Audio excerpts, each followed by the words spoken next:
C'est un petit pays des Caraïbes où la couronne britannique bat de l'aile et où le vent républicain souffle plus fort depuis le décès de la reine Elisabeth II, dont le corps à des milliers de kilomètres d'ici n'a pas encore été inhumé.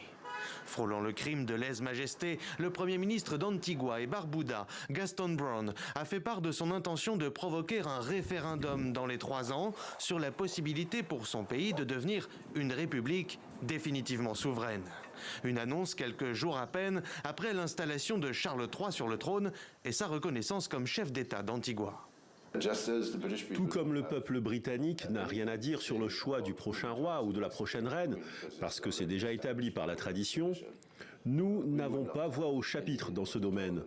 Ce n'est pas vraiment l'indépendance quand votre chef d'État est déterminé, non pas par vous, mais par une tradition établie à 10 000 km de là.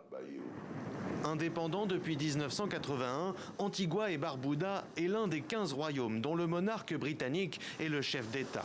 Sur les 2 principales îles qui composent le pays, à la plage comme au marché, la couronne est présente dans le quotidien des 100 000 habitants.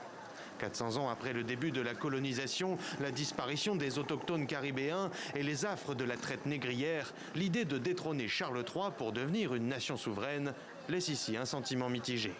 Ce pays ne peut pas se débrouiller tout seul. Nous avons besoin d'aide et nous avons besoin du soutien de la couronne. Nous pensons avoir atteint une étape de notre vie où nous aimerions nous débrouiller seuls. Mais sommes-nous prêts? C'est la prochaine étape. C'est difficile à dire. Je ne pense pas que ce soit une mauvaise idée. Je suis ouvert au changement. La Barbade vient de devenir une république et elle s'en sort plutôt bien. Donc je suis pour. Il y a près d'1 an, la Barbade, autre État insulaire situé dans les Caraïbes, est passé du statut de royaume du Commonwealth à celui de république. Entre les intentions clairement évoquées par les gouvernements et les sondages favorables, l'Australie, la Jamaïque et le Belize pourraient être les prochains royaumes à faire tomber la couronne.